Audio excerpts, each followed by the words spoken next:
Okay, so this is going to be the new segment of videos that is going to be entitled Polyphasic Adaptation. I have attempted to implement the Uberman polyphasic sleeping once before, and I got up to day 14, and then it stopped at that point. I'll explain why more later, but this way you can distinguish between the two videos and see that this is the second one, polyphasic adaptation. This is the most recent one. And what happened in the first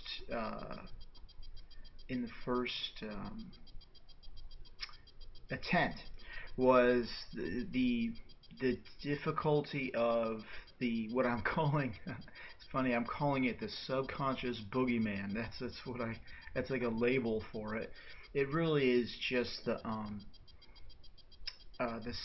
minds, the subconscious minds taking over of our actions when we're not aware of them when we're sleeping, and sleeping through alarms, things like that.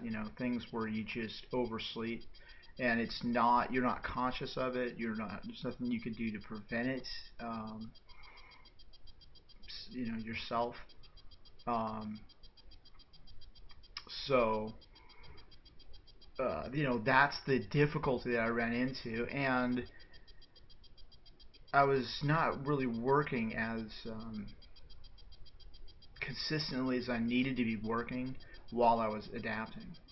And so I just basically at day 14 made a decision to stop and just go back to work, go back to monophasic. But I had a large amount of success with the polyphasic. I mean, I experienced a large degree of adaptation, I should say, and it was just that one, the subconscious boogeyman that got in the way that kept setting me back, sleeping through alarms.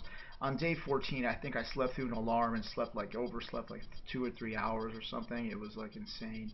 And at that point, I just decided, I need to get back to work and just focus on work. But I never got that amazing feeling out of my mind, the experience of it and the advantages of polyphasic sleeping are so incredible. Never did forget, what I had learned in those 14 days. And, I experienced what it's like to be adapted, but not fully adapted. That's the only difference. And, in the time since I posted that initial attempt, um, there was another gentleman that actually came on and completed his attempt, and I was able to review that. And that man's name is Matthew Armstrong, and uh, he basically took where as far as I went, and then took it a step further and then explained what happened to him in that time. And it just shows me that there's one last threshold to go, basically.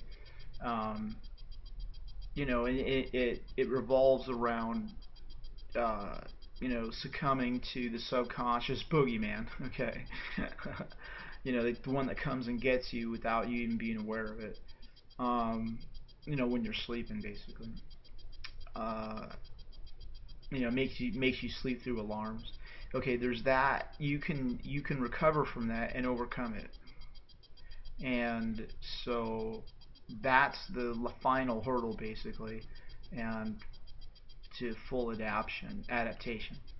So that's where I'm going to go now. And I've taken some precautions. All the experiences that I had, all the experience and wisdom that I gained in my first attempt is still with me. I'm able to review all my blog entries and benefit from everything that I learned. Um, and I've taken some precautions this time a little bit different. Um, for one, I got a different alarm. The alarm that I had before, as my main alarm, was weak. It was this music with symbols. Not enough. Not enough. I did some research on the internet on the types of alarms that are most effective, and different people have different opinions as to what that would be. But what I actually ended up choosing was a siren, and we're talking air raid siren. And let's see if I can play it for you right now. And because I have to set my, oh no, I don't, I can't. Um, let's see, I can definitely, let's see, we've got a, I can just go in here real quick and see if I can play it. Here we go. Here we go. This is for you guys.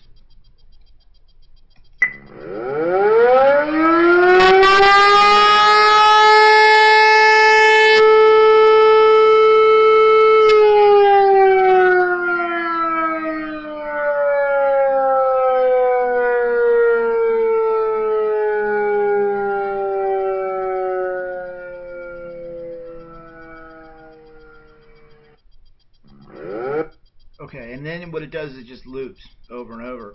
So it has that period of silence thing where it's repeating itself again with that impact, and it goes from it has that grating tone to it, and then it has that volume. And I've got the thing. I mean, I don't want to blow out my speakers. I mean, speaker. I actually only use one speaker. I don't want to blow it out, so I have it at 75% volume. But that thing is loud, and I just don't. I mean, man, that thing is waking me up pretty hardcore. So I don't know. I just don't think I'm gonna sleep through that thing. I'm just saying. It's a much better alarm than what I had. So we're gonna see. Um, and let's see. And another thing, I've got the monitor turned off when I go to sleep. The monitor is turned off, so I can't see the screen. To put my mouse to shut down the alarm.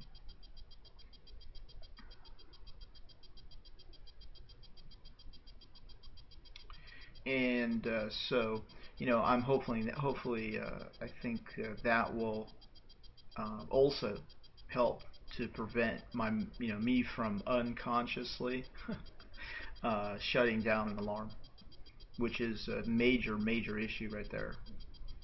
Um, so I think those two things are going to be helpful. Plus, I just completed my first 24 hours, and um, I mean it's working like a charm. I mean no problems whatsoever. I think I had REM on every sleep cycle except for, um, I mean not hardcore REM. I mean just like background, what you call it, fragmentary REM, and not the strong vivid kind yet. But I got into REM each time, and um, except for one sleep cycle. There was one of them in when I first started, like the second one, I think it was, where I didn't get to sleep at all. But every other one, I got to sleep and woke up fine, no problem. And I'm feeling pretty good right now for 24 hours. Feeling pretty good. I think I was feeling significantly worse on my previous attempts. I can review that first the seventh, the day two. I can review day two, and I think I was like way messed up. I mean, like really messed up, and like and I'm starting to feel it, like that.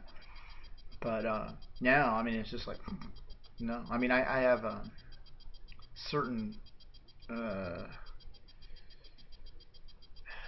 I don't know, certain sort of weariness, a certain weariness, but it's not physical weariness, a certain physical weariness that it's not like my energy, my internal energy is really strong and clear. Um, it's so I don't know. I mean, I've heard it said from other people that it's easier to uh, adapt once you've made an attempt. once you've gone through and made an attempt and you go through again and it's easier. Well, so far so good. Yeah, so far so good. So, all right. So this is the end of my first 24 hours. Um, and we'll see how I do. I'm not gonna like be doing every phase like I did last time. We can just I try to do every phase. I try to do a vlog for every phase. I mean that's insane. Um, but I'm thinking I'm just gonna focus on blogging for once a day. Each day has a blog, and I just summarize that day, and that should be pretty simple. So all right, signing off.